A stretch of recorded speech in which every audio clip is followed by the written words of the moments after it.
कांग्रेस संदेश यात्रा का नारायणगढ़ पहुंचने पर एचपीसीसी के कार्यकारी अध्यक्ष व पूर्व विधायक चौधरी रामकिशन गुर्जर व विधायक शैली चौधरी की अगुवाई में हजारों कांग्रेस कार्यकर्ताओं द्वारा जोरदार स्वागत किया गया।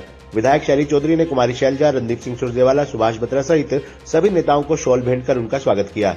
कुमारी शैलजा ने कहा कि राहुल गांधी जी पूरे देश में यात्रा कर लोगों की समस्याएं सुन रहे हैं। कुमारी शैलजा ने कहा कि कांग्रेस संदेश यात्रा के माध्यम से राहुल गांधी व कांग्रेस अध्यक्ष मल्लिकार्जुन खड़गे का संदेश जनता तक पहुंचा रहे हैं। वे लोगों के बीच पहुंचकर लोगों की भावनाओं को सुन रहे हैं। यात्रा के दौरान पूरे प्रदेश में लोग अपना दर्द बता रहे हैं। शैलजा ने कहा कि भगवान तो सभी के भगवान है, लेकिन भाजपा द्वारा भगवान के नाम को राजनीति के लिए इस्तेमाल करना सरासर गलत है। उन्होंने कहा कि लोग भाजपा की जन विरोधी नीतियों से परेशान हो चुके हैं। उन्होंने कहा कि उन्होंने अपने कार्यकाल में यमुनानगर से Chandigarh via Narayangarh rail line की मांग को केंद्र तक पहुंचाया था। भाजपा 10 वर्ष के कार्यकाल के बाद अंतिम बजट में इस रेल लाइन का सर्वे करवाने की बात कह रही है, जो एक और चुनावी जुमला है। उन्होंने कहा कि भाजपा सत्ता के लालच में एजेंसियों का दुरुपयोग कर लोकतंत्र को कमजोर करने की कोशिश कर रही है।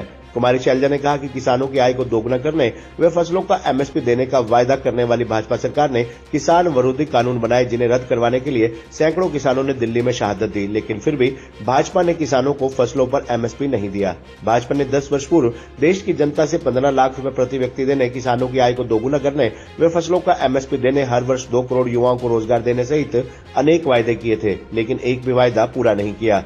शैलजा ने कहा कि कांग्रेस की सरकार बनने पर हल्का नारायणगढ़ को पूरा प्रतिनिधित्व मिलेगा व रामकिशन गुर्जर का सरकार में महत्वपूर्ण दर्जा होगा।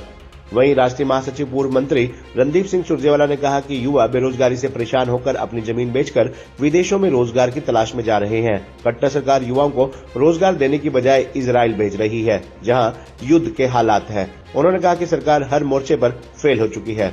एचपीसीसी के कार्यकारी अध्यक्ष पूर्व विधायक चौधरी रामकिशन गुर्जर ने हजारों की संख्या में पहुंचे कांग्रेस कार्यकर्ताओं में सभी नेताओं का धन्यवाद करते हुए कहा कि कांग्रेस सरकार के कार्यकाल में किसानों को शुगर मिल की ओर से पेमेंट लेने में कोई परेशानी नहीं थी, लेकिन पिछले 10 वर्ष से किसानों को अपनी फसल की पेमेंट लेने के लिए धरने, प्रदर्शन में जल सत्याग्रह करने पड़ रहे हैं। गुर्जर ने कहा कि संकट के समय हल्का नारायणगढ़ के लोगों ने उनके परिवार का साथ दिया है, जिसे उनका परिवार कभी भुला नहीं सकते और समय आने पर ब्याज सहित अदा करने का प्रयास करेंगे। उन्होंने कहा कि हल्का नारायणगढ़ उनका परिवार है और वे परिवार के प्रति समर्पित है। उन्होंने कहा कि कांग्रेस पार्टी की सरकार बनने पर किसानों सहित सभी वर्गों के लोगों की समस्याओं का समाधान किया जाएगा। विधायक शैली चौधरी ने भारी संख्या में पहुंचे कार्यकर्ताओं का आभार प्रकट करते हुए कहा कि प्रदेश की जनता भाजपा के कुशासन से परेशान हो चुकी है। सरकार बढ़ती महंगाई पर काबू पाने, बेरोजगारी पर अंकुश लगाने, कानून व्यवस्था ठीक करने व किसानों को फसलों का एमएसपी देने आदि मामलों में फेल साबित हुई है। देश व प्रदेश की जनता आने वाले लोकसभा व विधानसभा चुनावों में देश व प्रदेश में कांग्रेस पार्टी की सरकार बनाने का मन बना चुकी है, जिसके बाद सभी वर्गों के लोगों के काम किए जाएंगे। चौधरी रामकिशन गुर्जर ने राष्ट्रीय महासचिव पूर्व केंद्रीय मंत्री कुमारी शैलजा, राष्ट्रीय महासचिव पूर्व मंत्री रणदीप सिंह सुरजेवाला, विधायक प्रदीप चौधरी, विधायक रेणुबाला, विधायक शैली चौधरी, विधायक शमशेर सिंह गोगी, पूर्व उप मुख्यमंत्री चंद्रमोहन, एचपीसीसी के कार्यकारी अध्यक्ष सुरेश गुप्ता, पूर्व मंत्री सुभाष बत्रा, पूर्व मंत्री अतर सिंह सैनी, पूर्व विधायक रणधीर धीरा, पूर्व विधायक राजरानी पूनम, पूर्व विधायक राजपाल बुखरी व सुधा भारद्वाज का नारायणगढ़ पहुंचने पर जोरदार स्वागत किया। मैडम जी, जो ये यात्रा निकाली गई है, इसका उद्देश्य क्या है? आप देख रहे हैं कि राहुल गांधी जी ने पहले भारत जोड़ो यात्रा निकाली और अभी उसके पश्चात भारत जोड़ो न्याय यात्रा कर निकले हैं, मणिपुर से लेकर मुंबई तक। हम उन्हीं का संदेश लेकर और हमारे राष्ट्रीय अध्यक्ष जी खड़गे जी का संदेश लेकर हम हरियाणा में जन जन में जा रहे हैं। कांग्रेस पार्टी अलग अलग तरीके से लोगों के बीच में जाकर अपनी बात भी रखती है और लोगों की बातें भी सुनते हैं, जो उनके मुद्दे हैं, उनका दुख दर्द है, आज क्या तकलीफ है, कैसे हम उसका हल करेंगे, समय आएगा। तो ये सारी बातें इस जन संदेश यात्रा, कांग्रेस संदेश यात्रा के माध्यम से हम कर रहे हैं। भाई रणदीप सुरजेवाला जी हैं, किरण चौधरी जी हैं, आज नहीं आ पाए, लेकिन वो हमारे साथ हैं। हमारे अन्य साथी हैं, आपने देखा रामकिशन जी हैं और सभी साथी हैं, मैं हूँ। तो हम जगह जगह जाकर कांग्रेस पार्टी को नीचे जड़ों में, क्योंकि समय आ गया है, चुनाव आने वाला है, भारतीय जनता पार्टी तो फिर कोई जुमला ले आएगी। आज राम मंदिर का जुमला ले आए। जुमला मैं इसलिए कह रही हूँ कि भगवान भगवान है हम सब के, लेकिन भगवान के नाम को जिस तरह से इस्तेमाल किया जाता है राजनीति में, वो ठीक नहीं है। तो हम असलियत लोगों तक पहुंचा रहे हैं। आज युवा जो है अन्याय हो रहा है। कहा गया कि आपकी आमदनी दुगनी कर देंगे 2022 तक। किसी भी किसान से आप पूछ लीजिए, लेकिन उसकी आमदनी दुगनी नहीं। हमने अपने जब हमारी सरकार थी, डॉक्टर मनमोहन सिंह सरकार, हमने किसानों के देश भर के 72,000 करोड़ रुपए जो किसान कर्ज में दबा जा रहा था, वो हमने उनके माफ किए थे। लेकिन जब माननीय मोदी जी से पूछा गया तो उन्होंने क्या कहा, मीडिया में हमने पढ़ा, उन्होंने कहा किसान आलसी ना हो जाए। तो आप देखिए हमारे अन्नदाता के साथ क्या किया जाता है।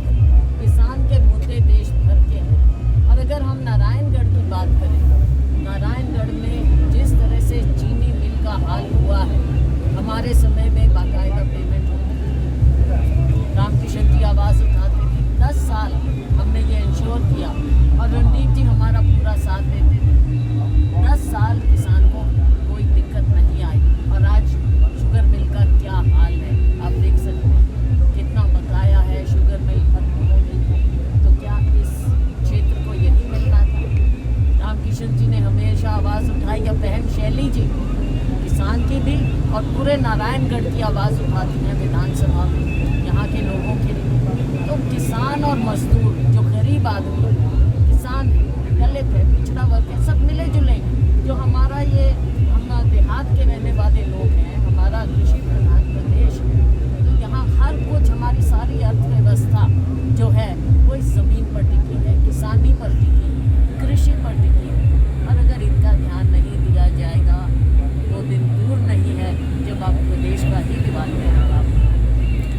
मैडम जिस तरह को लेके एक बात सामने आ रही है, जो अभी बजट के ये जैसा शैलजा जी ने कहा, ये कांग्रेस संदेश यात्रा, भारत जोड़ो न्याय यात्रा नौजवानों के लिए जो रोज़गार एक विभत्स समस्या बन गया है, जानलेवा समस्या बन गया है, मैं ये कहूँगा, ये उसके खिलाफ एक निर्णायक जंग है। सरकार को इस बात के लिए मजबूर करने की और लोगों में एक जन जागृति पैदा करने की कि रोज़गार जो है इस देश की सबसे बड़ी ज़रूरत और सबसे बड़ी प्राथमिकता होनी चाहिए। आप मुझे बताइए, अगर किसी देश में मारकाट हो या किसी शहर में मारकाट हो तो लोग अपने परिवार के सदस्यों को वापस बुलाते हैं। 1 लाख के करीब लोग मर चुके इजराइल में। खट्टर साहब कह रहे हैं हमारे बच्चों को कि तुम इजराइल चले जाओ 20,000 रुपये की लेबर की नौकरी के लिए। जब परिवार का मुखिया ही मौत की आग में परिवार के सदस्यों को झोंकने लगे तो फिर सरकारें अपने कर्तव्य का बोध कैसे कर पाएंगी? कभी बोलते हैं कि आप ठेके पे फौजी लग जाओ। क्या किसी देश की फौज आपने ठेके पे देखी है? और जब ये फौजी 4 साल के बाद वापस आएंगे 21-22 साल की उम्र में, फिर ये क्या करेंगे? इन्हें रोटी कौन देगा? क्या ये समाज में एक नई हिंसा की शुरुआत का घिनौना षड्यंत्र नहीं हो रहा? 2 लाख से ज़्यादा सरकारी नौकरियां खाली पड़ी हैं, परंतु खट्टर साहब 47 पेपर लीक होने के बावजूद भी पेपर लीक गिरोह जो है ये सरकार उसकी संरक्षक बनी बैठी है। इसलिए शैलजा जी, मैं और हम सब एक निर्णायक आवाज़ हरियाणा के नौजवानों के लिए इस मुद्दे पर उठा रहे हैं। Thank you.